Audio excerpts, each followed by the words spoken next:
Capital Sonoro. Ahora.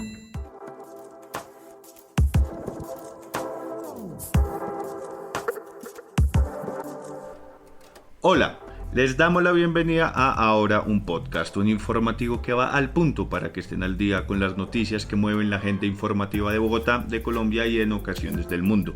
Mi nombre es Juan Pablo Conto, hoy es viernes, bendito viernes, 19 de abril de 2024 y como es costumbre arrancamos con nuestro dato del día. En nuestra emisión de mediodía, que pueden ver todos los días en nuestras plataformas o repetir luego por YouTube, hablamos de un problema no menor del que muchos hemos sido víctimas y me incluyo, el robo de celulares. En lo que vamos de este 2024 se han puesto 10.020 denuncias por robo de celulares en Bogotá, un 45% menos con respecto a los mismos meses transcurridos en 2023. Que bien por la disminución, aunque seguro hay un subregistro importante. Pero, además, es un número aún muy alto.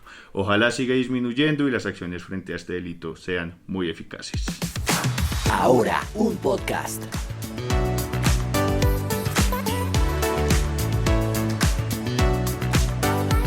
Hoy es viernes de entrevistas y como bien saben arrancó la Feria Internacional del Libro de Bogotá, Filbo 2024, y su cubrimiento lo pueden disfrutar por las plataformas de Canal Capital.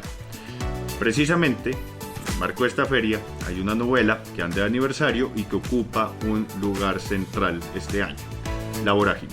Un libro que por lo demás nos permite poner sobre la mesa el cambio climático, el extractivismo, el racismo, la exclusión, un montón de temas. Hoy les tenemos una entrevista sobre esta obra. Prepárense que está muy buena. La Vorágine, la novela de José Eustacio Rivera, cumple 100 años de su primera edición. Quizás lo hayan escuchado en varios lugares, medios, comunicaciones, etc. En febrero de este año el gobierno nacional presentó lo que llamó el Año de la Vorágine, con el que busca celebrar este clásico de la literatura colombiana. Ahí en esta celebración entra la Biblioteca Nacional, la Universidad de los Andes, la Filbo que acaba de arrancar, el Centro Nacional de las Artes Delia Zapata Olivella, que de hecho en el marco de la Vorágine expandida está presentando ahorita el ballet contemporáneo Medea. Ahí les explican la relación de esta tragedia griega con la novela. En fin, es una celebración en grande. El año pasado, como antesala a este festejo, la Universidad de los Andes publicó el libro La Vorágine, una edición cosmográfica, que tuvo como editoras académicas a Margarita Serge y a Erna von der Wald. En esta edición cosmográfica, la lectura de La Vorágine es inseparable de la lectura del territorio en el que se desarrolla esta historia. Allí se rescatan los mapas que José Eustacio Rivera incluyó y que fueron omitidos en ediciones posteriores, y presenta además mapas diseñados especialmente para acompañar al lector en la travesía por la región Orinoco-Amazónica e incluye una selección de escritos de naturalistas, misioneros, funcionarios y especialistas de las ciencias sociales que en conjunto permiten una mirada panorámica de los discursos sobre la zona donde transcurre la novela y que abren un camino a su dimensión histórica. Hoy estamos precisamente con Margarita Serge, profesora titular del Departamento de Antropología de la Universidad de los Andes, arquitecta de esta universidad y doctora en Antropología Social y Etnología de la Escuela de Estudios Avanzados en Ciencias Sociales de París. Margarita, bienvenida a Ahora un Podcast, ¿cómo está? Muchas gracias por invitarme. Muy bien, muy contenta de poder participar en esta conversación. Bueno, arranquemos. Y voy a arrancar con una pregunta que puede sonar un poco retórica, pero ¿por qué celebrar los 100 años de La Vorágine? ¿Qué ha hecho que esta obra no se haya quedado a la sombra de tantos otros libros clave de nuestra historia literaria y siempre se ponga como una novela central precisamente dentro de esta historia literaria del país? Sí, es bastante curioso que hoy en día reconozcamos a La Vorágine como una obra emblemática colombiana. Y es curioso porque cuando se publicó La Vorágine, no sé, digamos que la gente los primeros críticos que la leyeron consideraron que realmente La Vorágine era una novela sobre lo que no era Colombia. Era una novela donde se decía, esas son cosas de La Vorágine. Era una novela que se pensaba que estaba narrando pues unas cosas loquísimas que pasaban muy lejos de la civilización, si se quiere, colombiana, que pasaban en las selvas y en los montes, pero que no tenían nada que ver con la realidad. Y es muy interesante porque Rivera escribió esa novela con un afán de denunciar varias cosas que estaban pasando en el país en ese momento. Y curiosamente, todo eso se tomó como ficción en un primer momento. Ahora, la novela pues comenzó a tener gran éxito, se comenzó a leer, es una de las novelas que colombianas, pues de esa época que más ediciones ha tenido, más de tengo entendido que son más de 140 ediciones que han salido. Y bueno, se ha consolidado, pienso yo, no solamente como un clásico colombiano, una novela importante en la historia de la literatura del país, sino también como una novela clásica en la literatura amazónica y en la literatura Ujú. latinoamericana. Quisiera, Margarita, que ya lo hace un poco, que nos devolvamos entonces esos 100 años y cómo fue recibida La Vorágine cuando fue publicada, pero que profundizáramos más dentro de esos imaginarios o los discursos que circulaban en ese momento frente a la Orinoquía y la Amazonía que hicieron que fuera recibida de esa manera. Em, pues digamos que los imaginarios que circulaban en la época no son tan distintos de los que se tienen hoy en día en el sentido común. O sea, la región, la Orinoquía y la Amazonía primero se piensan como separadas, como si hubiera una Orinoquía por un lado y una Amazonía por otro y una región andina por otro, que fueran regiones distintas. Una de las cosas que hace la vorágine precisamente es mostrarnos la continuidad geográfica e histórica que une estas regiones del país. Y digamos, los imaginarios más importantes es el hecho de que estas regiones se piensan como regiones salvajes, cuya naturaleza es salvaje. De hecho, se piensan como regiones naturales, desconociendo que los paisajes en esas regiones, el mismo paisaje de selva, son el producto de la manera como viven, como habitan y cómo transforman los ecosistemas, cómo hay una selección cultural de especies, tanto animales como vegetales, hay una selección cultural de ecosistemas que le ha dado forma a los paisajes que nosotros hoy en día seguimos considerando, como se consideraba hace un siglo, estas regiones. Uno se le olvida que la selva es un paisaje social, no es solamente un paisaje natural, no es únicamente una realidad biológica, sino también una realidad social. Entonces a estos paisajes salvajes se les asocia eh, condiciones de violencia, ¿no? La idea de la selva como un lugar de peligro, el monte como un lugar de amenaza, de enfermedades. Digamos que todas estas ideas están vigentes hoy en día, un siglo después de haber escrito La Vorágine. Es decir, hemos aprendido poco, hemos cambiado poco nuestra manera de entender las regiones selváticas y los territorios aislados entre comillas del país.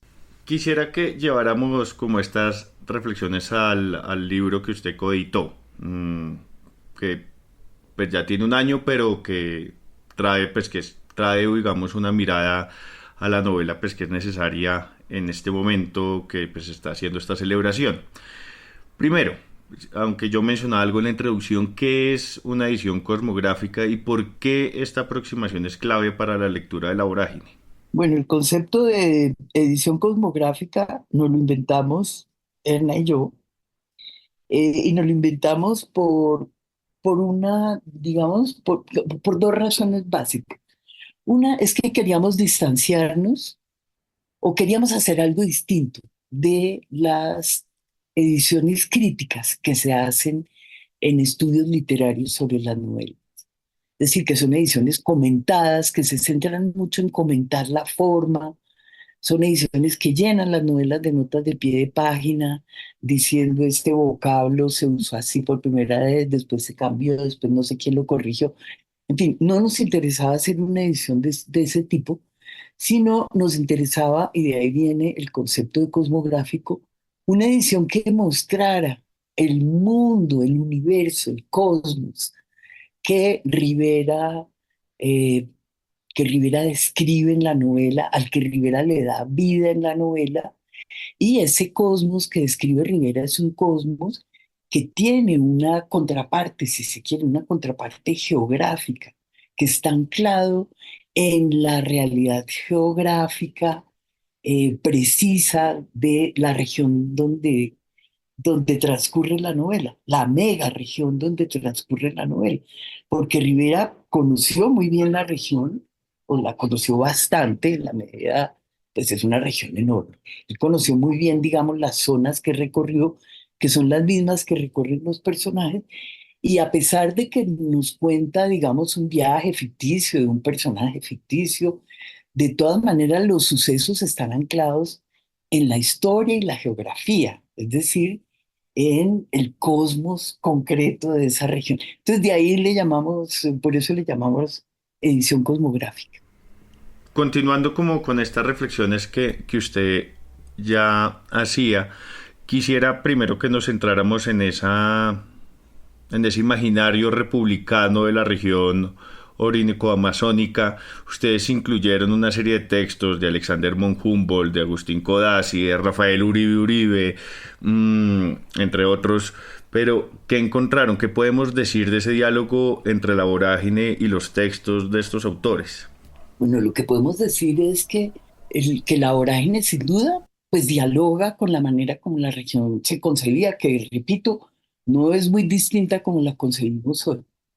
Yo hace unos años me leí varios de los libros de los secuestrados eh, y una de las cosas que me di cuenta es que es decir, se repiten sus relatos las mismas ideas sobre el salvajismo, sobre el peligro, sobre las plagas, sobre lo primitivo, lo salvaje, etc. Entonces, sin duda la vorágine dialoga con eso, pero la vorágine de cierta manera eh, lo desafía, crea un choque con esa visión clásica, llamémoslo, de las regiones salvajes, de las tierras de nadie.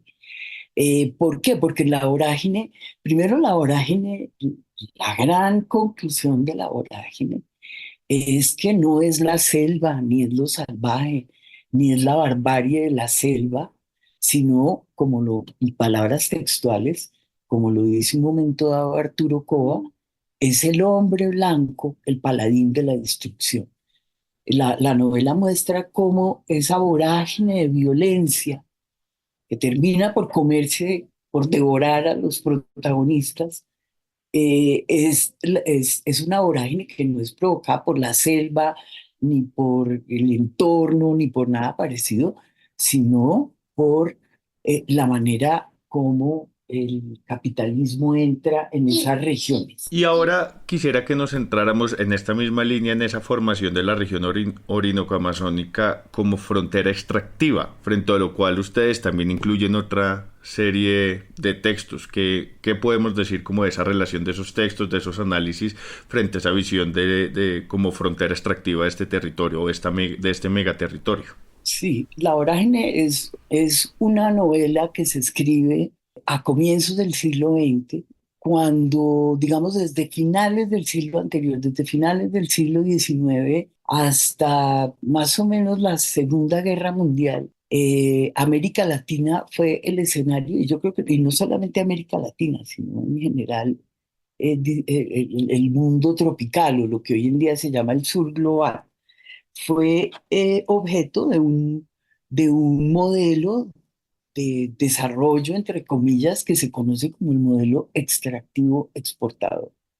El modelo extractivo exportador es un modelo que, como su nombre lo indica, busca extraer riquezas para orientarlas al mercado global. Entonces, durante ese momento en América Latina se escriben varias novelas que muestran cómo los procesos económicos, sociales y políticos de los distintos países van a estar configurados por ciertas mercancías, por ejemplo, el salitre en Chile, la plata en Bolivia, el banano en Centroamérica, el genequén en Yucatán, bueno, en fin, podría pues alargar la lista. El café aquí en Colombia también fue una de esas mercancías, pero en la región amazónica, lo que nos muestra Rivera fue cuáles fueron esas mercancías que fueron objeto de una serie de políticas que convierten la región en una frontera extractiva de varios productos. Rivera muestra en la novela, bueno, primero la ganadería en los llanos, muestra también la economía extractiva de las plumas de garza y muestra en la novela el caucho. Para el momento, digamos, en que se sitúa la acción de la novela, pues está en plena vigencia lo que se conoce como el boom del caucho en el Amazonas. Entonces, lo que la novela muestra es cómo era el sistema, y Rivera es interesante porque lo llama sistema, cómo era ese sistema de extracción del caucho. Ya decía Margarita, usted pues que ese imaginario se ha transformado pues muy poco. Que, ¿cómo se manifiestan esas continuidades hoy en día, por ejemplo, lo que menciona la ganadería y esa visión de frontera extractiva?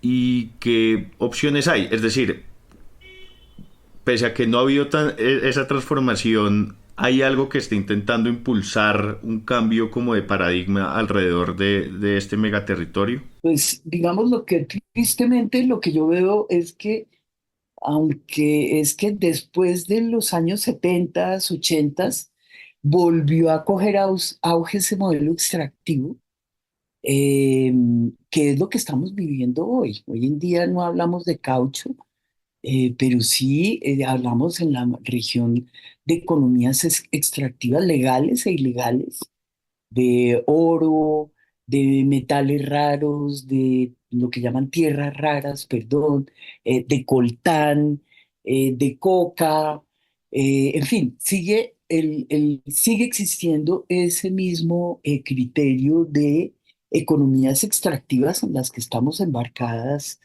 pues está embarcado un país como Colombia o como muchos de los países eh, del sur global, del llamado sur global.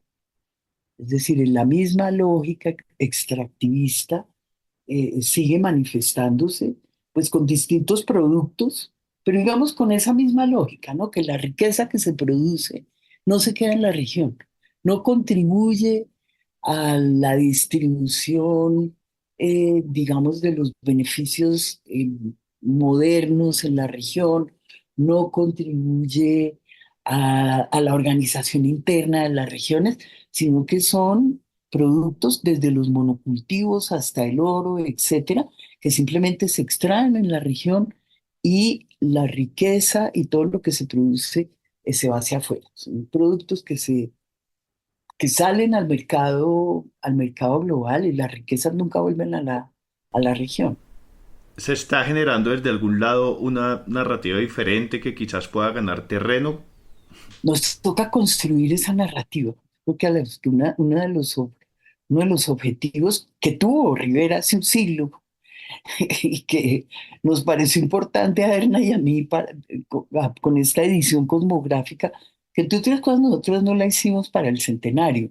Nosotros llevamos muchos años trabajando en eso y simplemente salió en el 23 y resultó que coincidió con que un año después fue el centenario. Pero digamos, uno de los objetivos es precisamente, como lo tenía Rivera, un poco hacer conciencia del tipo de modelo de llamado desarrollo en el que estamos embarcados en este tipo de regiones y la necesidad que tenemos no solo de pensar de comenzar a pensarlas de una manera distinta, sino de comenzar a relacionarnos con ella de otra forma, ¿no? No considerar a sus habitantes como desechables, como primitivos, como que no tienen nada que aportar para el futuro, que lo único que vale son las grandes inversiones de capital que lo que hacen es exprimir la riqueza y la gente en las regiones. Y como lo dice García Márquez en su famoso novela o cuento, no sé si está como en el límite entre ambos, en la hojarasca. Solo queda la hojarasca. Después del boom del banano, solo queda la hojarasca. Margarita, termino con otra pregunta retórica, digamos, pero según esto que hemos hablado, incluso si quiere tocar algún otro punto, bien, pues, bien pueda, ¿por qué leer La Vorágine hoy en día? Yo creo que la importancia de leer La Vorágine hoy en día es porque nos hace eh, mirarnos en el espejo de lo que sucedía hace un siglo para entender mejor lo que está sucediendo ahora y para ver cómo seguimos embarcados en una relación con una de las regiones más importantes del globo, como es la región Orinoco-Amazónica, que es importante para el clima global, es importante en términos de biodiversidad, y es importante en términos de la relación de esa biodiversidad con las gentes que la habitan. Esta es una región de especial vulnerabilidad porque la salud, si se quiere, de los ecosistemas depende de la salud de unas culturas y de unas ciudades, de unas sociedades en particular. En la medida en que eso se transforma y se le quita, digamos, espacio y poder a esas sociedades, el ecosistema, los ecosistemas creados por ellos y manejados por ellos, tras de un largo proceso de selección cultural, pues también estamos viendo lo que está sucediendo. Entonces tenemos una responsabilidad ahí con eso y me parece que la vorágine como un espejo de lo que lleva sucediendo hace un siglo es fundamental. Bueno, pues Margarita, muchísimas gracias por acompañarnos en Ahora un podcast. Pues la invitación es acercarse al libro pues que sigamos reflexionando alrededor de la vorágine. Ujú. Bueno, muchas gracias por invitarme y de verdad invito a las personas que están oyendo el podcast que se animen a leer La Vorágine y que si quieren una visión detallada de la geografía y de la historia, de lo que está contando Rivera, eh, consulten nuestra edición cosmográfica. Vamos ahora con nuestra sección encomendada a nuestro periodista Mauricio Pichot, que nos da una noticia nacional que debemos tener en el radar. La red de veedurías radicó una demanda ante el Ministerio de Trabajo contra Koala por los presuntos abusos de la empresa con sus vendedores ambulantes, que quizás muchos reconozcan porque venden productos como Bonais o Vive 100. Mauricio nos da detalles de esta noticia. Adelante, Mauricio. Un saludo especial a usted y a todos a quienes nos escuchan a esta hora. Efectivamente, la llamada red de veedurías presentó en estas últimas horas una denuncia contra la multinacional Koala por presuntamente ser responsable de maltrato laboral a vendedores ambulantes. Este recurso legal se presenta como consecuencia de la situación deplorable y paupérrima en que vendedores ambulantes de Bogotá, de Medellín, Cali y distintos sitios del territorio nacional comercializan bebidas refrescantes, entre ellas el llamado Bonais y otra conocida como Vive 100. Dice la denuncia de la red de veedurías encabezada por el activista y veedor cívico Pablo Bustos, que la empresa, la comercializadora Koala, no brinda garantías laborales a las personas que comercializan estos productos. La Red de Veedurías de Colombia denunció ante el Ministerio del Trabajo y la Unidad de Gestión Pensional y Parafiscal a la empresa por el presunto maltrato laboral de por lo menos 6.000 personas. Un porcentaje altísimo de esas 6.000 personas pertenece a la llamada tercera edad. Para el señor Pablo Bustos no hay duda de que existen serios cuestionamientos sobre el desconocimiento de garantías de trato, así como de condiciones dignas de desempeño e incluso de eventuales derechos laborales de empleados que de hecho laboran en condiciones de abierta indignidad impuestas sobre personas muy vulnerables. como decíamos, la mayoría de la conmovedora condición de adultos mayores que distribuyen en las calles y andenes dichos productos. Todo esto entrecomillado. Dice también el comunicado de la red de veedurías que Quala debe responder y no seguir atropellando a sus trabajadores. También reseña que sabemos que Quala tiene millonarias inversiones en varios modelos de negocio, incluso intereses directos e indirectos en Ecopetrol, donde debería contestar si, como sabemos al parecer, aquella habría tenido millonarios contratos que le permitirán facturar por un solo negocio más de 3.000 millones de pesos. Es otro de los pronunciamientos que ha hecho el señor Pablo Bustos al respecto. La Red de Veedurías de Colombia, por reiterada solicitud de la ciudadanía, se sumó hacia la iniciativa de un joven influenciador que publicó en sus redes sociales la muy precaria situación de los vendedores ambulantes de estos productos, iniciativa a la cual ya se sumaron también empresarios del centro de la capital de la República.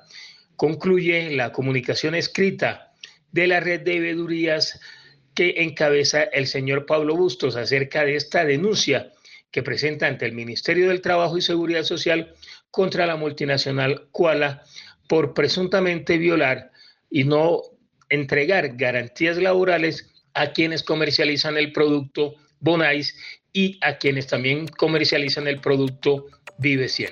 Gracias, Mauricio, por la información. Vamos ahora con algunos titulares de noticias.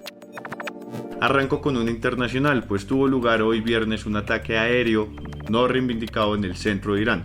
Funcionarios estadounidenses le dijeron a varias cadenas de noticias que un misil israelí impactó en el territorio de Irán. Sin embargo, hasta el momento, funcionarios iraníes han tratado de restar importancia al incidente, diciendo pues que se defendieron bien, e Israel no se ha atribuido la responsabilidad. Sea lo que sea, esto aumenta los temores de una escalada en una guerra regional más amplia. Sigo con una nacional. El presidente Gustavo Petro decretó que hoy, viernes 19 de abril, sería día cívico para las entidades públicas a nivel nacional. Además, pidió a bogotanos salir de la ciudad. Lo hace justo en el fin de semana que la oposición convocó marchas masivas contra el gobierno. En alusión a esas movilizaciones, el presidente dejó claro que el día cívico sí busca mermar la importancia de estas marchas. También invitó a universidades, colegios y empresas privadas a sumarse a la medida. Sin embargo, como por ese lado no muchos le copiaron, incluso el alcalde Carlos Fernando Galán argumentó que el esfuerzo de ahorro no es de un día y que los funcionarios públicos deben trabajar para solucionar la crisis del agua, es decir, que todo seguía funcionando con normalidad. Ahora, el evento fundacional del M19 ocurrió un día como hoy, un 19 de abril en 1970, fecha de las presidenciales de ese año. Por la coincidencia de esa fecha con el cumpleaños del presidente, que es hoy, y el día cívico, hay críticas hacia el decreto, incluso se han interpuesto demandas. Sigo con otra nacional, la pobreza multidimensional, es decir, la que mide qué tan mala es la calidad de vida de los hogares colombianos, registró una nueva reducción en 2023. Así lo dio a conocer esta mañana el DANE al informar que el índice fue de 12.1%, es decir, 12.1% es el porcentaje de hogares que viven en Colombia en condiciones de pobreza multidimensional. Lo anterior se traduce en una reducción de 0.8 puntos porcentuales con respecto a 2022. Es una reducción importante realmente y además se consolida un nuevo punto bajo histórico en esta materia. Sigo con una de Bogotá. Desde la Dirección para la Gestión Policial de la Secretaría de Gobierno se conocieron cuáles son las localidades desde donde se reportan más quejas por malgastar agua en épocas de racionamiento. Las peores localidades en este aspecto fueron Suba y Usaquén, aunque el mal comportamiento se presenta en todas las localidades en realidad.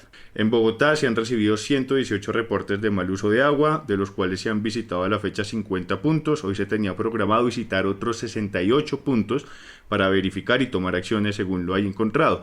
Adicionalmente se han recibido 51 mensajes con sugerencias a medidas a implementar y 47 quejas para entidades relacionadas con el mal manejo del agua. Al corte de hoy se han impuesto 18 comparendos por este motivo. Cierro con una cultural de Bogotá. El cimarronaje moderno llega al Centro Nacional de las Artes Delia Zapata Olivella con la potencia musical de Roca. El próximo 20 de abril, es decir, mañana, el artista y productor colombo-francés, uno de los más reconocidos del movimiento hip hop internacional, interpretará por primera vez en español su más reciente álbum, Cimarrón. La elección de la sala Delia Zapata Olivella, donde se va a presentar para el estreno de esta producción discográfica, no es casualidad. Para Roca actuar en este centro y en este auditorio, que lleva el nombre de una maestra e investigadora de nuestras tradiciones, que entendió nuestra identidad nacional bajo el lente de la diversidad, tiene una carga simbólica significativa. El concierto, repito, de mañana sábado 20 de abril tendrá lugar en la sala Delia Zapata Olivella a las 7:30 de la noche. Roca será el primer artista hip hop en presentarse allí. Está permitido el ingreso de menores de edad a partir de los 10 años. Y nada, no se lo pierdan.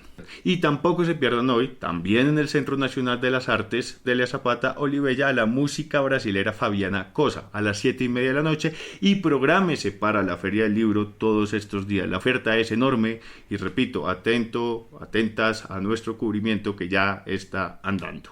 Bueno, hemos llegado al final de este episodio. Recuerden que ahora es un proyecto periodístico de Capital que está en televisión, en YouTube, en las redes sociales y aquí en podcast. La producción de este episodio estuvo a cargo de Fernanda Rojas, la asistencia de producción a cargo de Daniel López, la edición de Cian Bernardo González, la escritura está en manos de quien les habla, Juan Pablo Conto, la dirección a cargo de Andrés Páramo, a quien saludamos desde este podcast y enviamos un profundo agradecimiento por su labor, pues nos acompaña hasta hoy. Suerte, Andrés, en todo lo que se venga. Gracias también a Margarita Sergio por acompañarnos el día de hoy con nuestros viernes de entrevistas. Nos escuchamos el lunes nuevamente. Según el oráculo Google, el clima en Bogotá este sábado tendrá una mínima de 11 y una máxima de 21 grados centígrados con un 60% de probabilidades de lluvia. El domingo una mínima de 11 y una máxima de 19 grados centígrados con un 60% de probabilidades de lluvia. Que caiga el agua y ahorren agua. No termine el día sin información, búsquenos en todas las plataformas de podcast y compártanlo. Chao, adiós. Este contenido es financiado con los fondos del Fondo Único de TIC. Capital Sonoro.